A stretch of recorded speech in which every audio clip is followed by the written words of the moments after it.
अम्मा के और मोदी जी की जो संस्मरण थी वो थी, एक कि अम्मा भी बोलती थी कि भारत यात्रा कन्याकुमारी से लेके कश्मीर तक आदरणीय मोदी जी इसके प्रभारी थे। जब लेट रात को जब यात्रा आई तो राजमाता साहब बहुत ही चिंतित थीं कि लोगों ने खाना खाया कि नहीं, सबने खाना खाया कि नहीं। तो अलग अलग वो जा रही थी सबसे पूछने के लिए, और आदरणीय मोदी जी के दरवाजे पे उनने 1 बजे रात को खटखटाया। तो मोदी जी आश्चर्य होके निकले बाहर अपने कमरे से। तो उन्होंने कहा, जी राजमाता जी क्या? और ये दूध, ये जिसमें मैंने थोड़ा सा हल्दी डाला है ताकि आपकी सहूलियत ठीक हो, आप इसको पीजिए ताकि आपको आगे के लिए भी तकलीफ़ नहीं होगी। तो राजमाता साहब जैसे हस्ती इतनी बड़ी तैयार हैं सबको देखने के लिए, हम लोग जो यात्रा में लगे हुए हैं एक एक को पूछ रही हैं।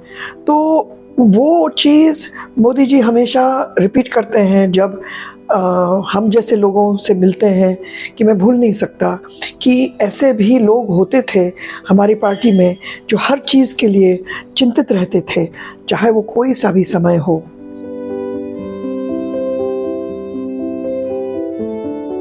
तो मैंने एक चिट्ठी लिखी माननीय आदरणीय प्रधानमंत्री जी को, क्या हम आगे की पीढ़ी के लिए कुछ ऐसा कर सकते हैं राजमाता साहब के ऊपर, कार्यकर्ता हमेशा सोचें, देखें, सीखें। तो 2 दिन के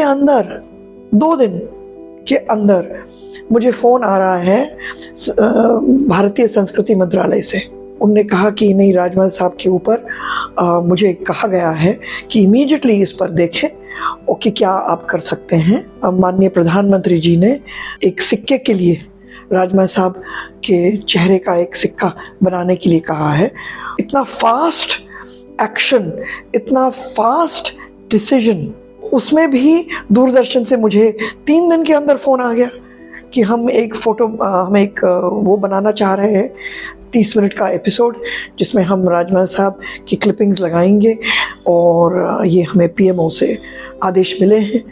तो विदिन 2 या 4 दिन में सिक्के की भी बात हो गई, दूरदर्शन पे भी बात हो गई, और तैयारियां हो गई कि सारे स्टेट के प्रदेश अध्यक्ष से लेके पूरी कार्यकारिणी जुड़ेगी और आदरणीय प्रधानमंत्री राजमाता साहब के ऊपर बोलेंगे उस दिन अक्टूबर में, और जनता को भी एड्रेस करेंगे।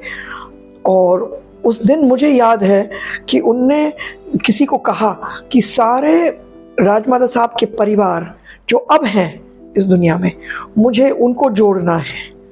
तो फ़ोन आया फिर से कि कौन कौन है परिवार वाले, तो सारे उनको जोड़ा गया। योगदान को पहचानना एक बहुत बड़ी बात होती है, और उस योगदान को हमारे सामने लाना और जनता के सामने लाना, जिस तरह से उन्होंने प्रस्तुतिकरण किया, जिस तरह से उन्होंने आदेश दिए लोगों को बताने के लिए कि ऐसे प्रस्तुतिकरण उसकी करनी है, मैं भूल नहीं सकती।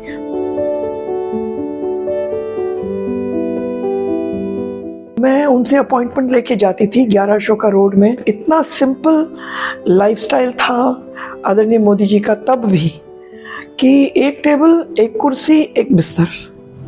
अगर 2 जने आते तो दूसरा वाला को बैठना पड़ता ज़मीन पे। अब मैं कह रही हूँ 90s की बात। तो तब हमें सिखाते थे कि आप कार्यकर्ताओं को कैसे रखोगे, रिस्पेक्ट कैसे दोगे, उनके साथ आपका बर्ताव कैसे होगा, आप रिकॉग्नाइज कैसे करोगे, कि हम पार्टी को आगे कैसे बढ़ाएं, हम पार्टी को कैसे मार्केट करें, हम पार्टी को कैसे ब्रांडिंग करें। कोई उन दिनों में बात नहीं करता था ब्रांडिंग और मार्केटिंग की, पर एक ऐसा विजनरी था। वो एक चीज़ मेरे माइंड में आज तक मेरे दिमाग में बैठी हुई है कि वो कैसे मुझे सिखाते थे। अरे 100 जनों का एक काफिला निकालो मोटरसाइकिल पे, यूथ को झंडा लगा दो उसके ऊपर। तो ये थी ब्रांडिंग एंड मार्केटिंग उन दिनों की।